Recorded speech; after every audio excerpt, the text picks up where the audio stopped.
ಇಂದು ಮೈಸೂರು ಮಹಾನಗರ ಮೇಯರ್ ಉಪಮೇಯರ್ ಚುನಾವಣೆಗೆ ಸಂಬಂಧಪಟ್ಟಂತೆ ಚುನಾವಣೆಗೂ ಮುನ್ನ ಆಪರೇಷನ್ ಜೆಡಿಎಸ್ ವದಂತಿ ಶುರುವಾಗಿದೆ.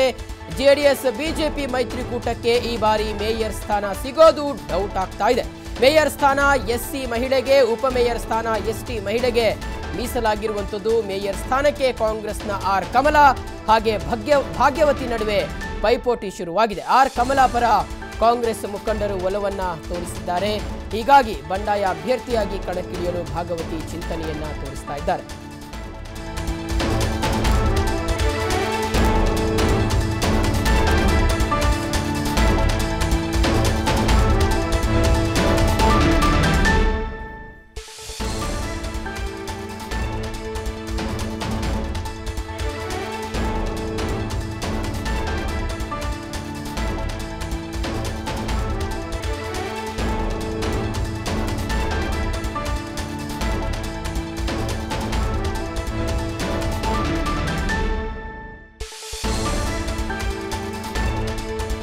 ಇಂದು ಮೈಸೂರು ಮಹಾನಗರ ಮೇಯರ್ ಉಪಮೇಯರ್ ಚುನಾವಣೆಗೆ ಸಂಬಂಧಪಟ್ಟಂತೆ ಚುನಾವಣೆಗೂ ಮುನ್ನ ಆಪರೇಷನ್ ಜೆಡಿಎಸ್ ವದಂತಿ ಶುರುವಾಗಿರುವಂತದ್ದು. ಜೆಡಿಎಸ್ ಬಿಜೆಪಿ ಮೈತ್ರಿಕೂಟಕ್ಕೆ ಈ ಬಾರಿ ಮೇಯರ್ ಸ್ಥಾನ ಸಿಗೋದು ಬಹುತೇಕ ಡೌಟ್ ಆಗ್ತಾ ಇದೆ. ಮೇಯರ್ ಸ್ಥಾನ ಎಸ್ಸಿ ಮಹಿಳೆಗೆ ಹಾಗೆ ಉಪಮೇಯರ್ ಸ್ಥಾನ ಎಸ್ಟಿ ಮಹಿಳೆಗೆ ಮೀಸಲಾಗಿರುವಂತದ್ದು. ಮೇಯರ್ ಸ್ಥಾನಕ್ಕೆ ಕಾಂಗ್ರೆಸ್ನ ಆರ್ ಕಮಲಾ ಅವರು ಸ್ಪರ್ಧಿಸ್ತಾ ಇದ್ದಾರೆ. ಭಾಗ್ಯವತಿ ಸಹ ಈ ಒಂದು ಚುನಾವಣೆಗೆ ಸ್ಪರ್ಧಿಸ್ತಾ ಇರುವಂತದ್ದು. ಹೀಗಾಗಿ ಇವರಿಬ್ಬರ ನಡುವೆ ಭಾರಿ ಪೈಪೋಟಿ ಶುರುವಾಗಿದೆ. ಆರ್ ಕಮಲಾ ಪರ ಕಾಂಗ್ರೆಸ್ ಮುಖಂಡರು ಒಲವನ್ನ ತೋರಿಸ್ತಾ ಇದ್ದಾರೆ. ಹೀಗಾಗಿ ಬಂಡಾಯ ಅಭ್ಯರ್ಥಿಯಾಗಿ ಕಣಕ್ಕಿಳಿಯಲು ಭಾಗವತಿ ಅವರು ಚಿಂತನೆಯನ್ನು ನಡೆಸ್ತಾ ಇದ್ದಾರೆ. ಜೆಡಿಎಸ್ಗೆ ಜಿಗಿಯಲು ಮುಂದಾಗಿದ್ದಾರಂತೆ ಕಾಂಗ್ರೆಸ್ನ ಭಾಗ್ಯವತಿ. ಕಾಂಗ್ರೆಸ್ನ ಒಡಕಿನ ಲಾಭ ಪಡೆಯೋದಕ್ಕೆ ಜೆಡಿಎಸ್ ಇದೀಗ ಮುಂದಾಗಿದೆ. ಕಾಂಗ್ರೆಸ್ನ ಬಂಡಾಯ ಅಭ್ಯರ್ಥಿಗೆ ಜೆಡಿಎಸ್ನ ಬೆಂಬಲ ಸಿಗುವಂತೆ ಎಲ್ಲ ಸಾಧ್ಯತೆ ಇದೆ. ಉಪಮೇಯರ್ ಸ್ಥಾನ ಜೆಡಿಎಸ್ನ ಎಂ ಇಂದಿರಾಗೆ ಬಹುತೇಕ ಖಚಿತವಾಗಿದೆ. 65 ಸದಸ್ಯ ಬಲದ ಮೈಸೂರು ಮಹಾನಗರ ಪಾಲಿಕೆಯಲ್ಲಿ ಈ ಒಂದು ತಂತ್ರಗಳನ್ನು ನಡೆಸಲಾಗ್ತಾ ಇರುವಂಥದ್ದು. ಇವತ್ತು ಮೈಸೂರು ಮಹಾನಗರ ಮೇಯರ್ ಹಾಗೆ ಉಪಮೇಯರ್ ಚುನಾವಣೆ ನಡೀತಾ ಇರುವಂಥದ್ದು. ಚುನಾವಣೆಗೂ ಮುನ್ನ ಆಪರೇಷನ್ ಜೆಡಿಎಸ್ ವದಂತಿ ಶುರುವಾಗಿದೆ. ಜೆಡಿಎಸ್ ಬಿಜೆಪಿ ಮೈತ್ರಿಕೂಟಕ್ಕೆ ಈ ಬಾರಿ ಮೇಯರ್ ಸ್ಥಾನ ಸಿಗೋದು ಬಹುತೇಕ ಡೌಟ್ ಆಗಿರುವಂಥ ಹಿನ್ನೆಲೆಯಲ್ಲಿ ಮೇಯರ್ ಸ್ಥಾನ ಎಸ್ಸಿ ಮಹಿಳೆಗೆ ಹಾಗೆ ಉಪಮೇಯರ್ ಸ್ಥಾನ ಎಸ್ಟಿ ಮಹಿಳೆಗೆ ಮೀಸಲಾಗಿದೆ. ಮೇಯರ್ ಸ್ಥಾನಕ್ಕೆ ಕಾಂಗ್ರೆಸ್ನ ಆರ್ ಕಮಲಾ ಅವರು ಸ್ಪರ್ಧಿಸ್ತಾ ಇದ್ದರೆ ಇವರಿಗೆ ಭಾರಿ ಪೈಪೋಟಿಯನ್ನು ನೀಡಲಿಕ್ಕೆ ಭಾಗ್ಯವತಿ ಅವರ ನಡುವೆಯೂ ಸಹ ಪೈಪೋಟಿ ಶುರುವಾಗಿರುವಂಥದ್ದು. ಆರ್ ಕಮಲಾ ಹಾಗೆ ಭಾಗ್ಯವತಿ ನಡುವೆ ಪೈಪೋಟಿ ಶುರುವಾಗಿದೆ. ಭಾಗ್ಯವತಿ ಅವರಿಗೆ ಮೇಯರ್ ಸ್ಥಾನ ಸಿಗೋದು ಡೌಟ್ ಆಗಿರುವಂಥ ಹಿನ್ನೆಲೆಯಲ್ಲಿ ಅವರು ಬಂಡಾಯ ಅಭ್ಯರ್ಥಿಯಾಗಿ ಸ್ಪರ್ಧಿಸೋದಕ್ಕೆ ಮುಂದಾಗಿದ್ದಾರೆ. ಇವರಿಗೆ ಜೆಡಿಎಸ್ ಸಪೋರ್ಟನ್ನು ಮಾಡ್ತಾ ಇದೆ. ಆ ಮೂಲಕ ಆಪರೇಷನ್ ಜೆಡಿಎಸ್ಗೆ ಇದೀಗ ಕೈ ಹಾಕಿರುವಂಥದ್ದು ತೆನೆಹೊತ್ತ ಮಹಿಳೆಯ ಪಕ್ಷದವರು. ಆರ್ ಕಮಲಾ ಪರ ಕಾಂಗ್ರೆಸ್ ಮುಖಂಡರು ಒಲವನ್ನು ತೋರಿಸಿದ್ದಾರೆ. ಹೀಗಾಗಿ ಬಂಡಾಯ ಅಭ್ಯರ್ಥಿಯಾಗಿ ಕಣಕ್ಕಿಳಿಯೋದಕ್ಕೆ ಭಾಗ್ಯವತಿ ಅವರು ಚಿಂತನೆಯನ್ನು ನಡೆಸ್ತಾ ಇದ್ದಾರೆ. ಎಸ್, ಇದಕ್ಕೆ ಸಂಬಂಧಪಟ್ಟಂತೆ ಮತ್ತಷ್ಟು ಅಪ್ಡೇಟ್ಸನ್ನು ಕೊಡಲಿಕ್ಕೆ ನಮ್ಮ ಪ್ರತಿನಿಧಿ ಸುರೇಶ್ ಇದೀಗ ದೂರವಾಣಿ ಸಂಪರ್ಕದಲ್ಲಿದ್ದಾರೆ. ಸುರೇಶ್, ಸಿಎಂ ತವರು ಕ್ಷೇತ್ರ ಅಂದರೆ ತವರು ಜಿಲ್ಲೆಯಾಗಿರುವಂಥ ಮೈಸೂರಿನಲ್ಲಿ ಇದೀಗ ಕಾಂಗ್ರೆಸ್ಗೆ ಅಂದರೆ ಆಂತರಿಕ ಚುನಾವಣೆಯಲ್ಲಿ ಕಾಂಗ್ರೆಸ್ಗೆ ಆತಂಕ ಎದುರಾಗಿರುವಂಥದ್ದು. ಭಾಗ್ಯವತಿಯವರು ಕಾಂಗ್ರೆಸ್ಗೆ ಸೆಡ್ಡು ಹೊಡೆದು ಜೆಡಿಎಸ್ಗೆ ಸೇರ್ತಾರಾ ಅಥವಾ ಜೆಡಿಎಸ್ನ ಅಭ್ಯರ್ಥಿ ಆಗ್ತಾರಾ ಅನ್ನುವಂಥ ಒಂದು ಪ್ರಶ್ನೆ ಕಾಡ್ತಾ ಇದೆ. ಏನು ಹೇಳ್ತೀರಾ ಇದ್ರ ಬಗ್ಗೆ?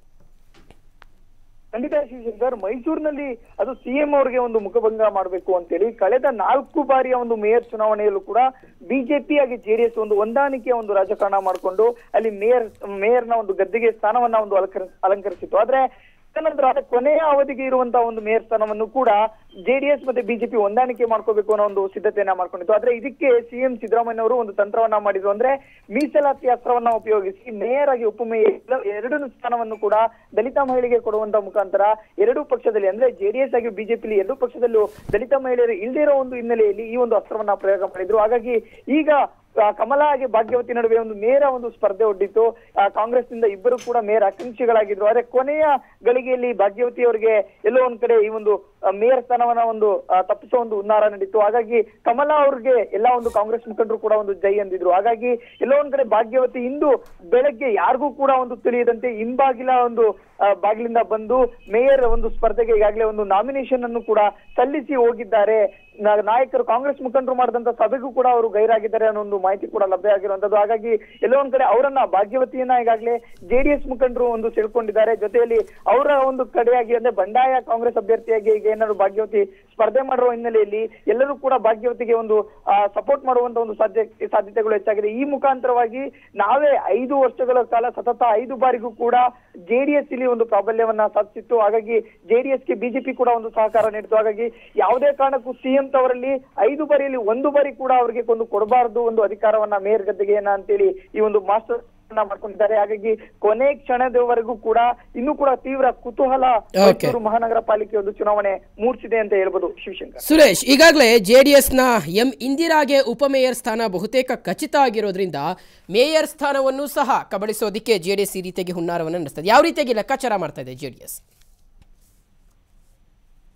ಅಂದ್ರೆ ಪ್ರಮುಖವಾಗಿ ಶಿವಶಂಕರ್ ಇಲ್ಲಿ ಒಂದು ಲೆಕ್ಕಾಚಾರದಲ್ಲಿ ನಾವು ನೋಡೋದಾದ್ರೆ ಕಮಲಾ ಈಗಾಗಲೇ 50ನೇ ವಾರ್ಡ್ನ ಒಂದು ಸದಸ್ಯರಾಗಿದ್ದಾರೆ, ಇಂದಿರಾ 61ನೇ ವಾರ್ಡ್, ಜೊತೆಗೆ ಭಾಗ್ಯವತಿ 23ನೇ ಒಂದು ವಾರ್ಡ್ನ ಒಂದು ಸದಸ್ಯರಾಗಿದ್ದಾರೆ. ಈ ಹಿಂದೆನೂ ಕೂಡ ನಾವು ಬಲಾಬಲವನ್ನ ನೋಡೋದಾದ್ರೆ ಕಾಂಗ್ರೆಸ್ 20 ಸದಸ್ಯರನ್ನ ಒಳಗೊಂಡಿದೆ ಮೈಸೂರು ಪಾಲಿಕೆಯಲ್ಲಿ, ಜೆಡಿಎಸ್ ಕೂಡ 20 ಸದಸ್ಯರನ್ನ ಒಳಗೊಂಡಿದೆ. ಹಾಗಾಗಿ ಅದರ ಜೊತೆಗೆ ಶಾಸಕರನ್ನು ಕೂಡ ಇವರು ಲೆಕ್ಕ ತೆಗೆದುಕೊಳ್ಬೇಕಾಗತ್ತೆ. ಬಿಜೆಪಿ 13 ಸ್ಥಾನಗಳನ್ನ ಒಳಗೊಂಡಿದೆ.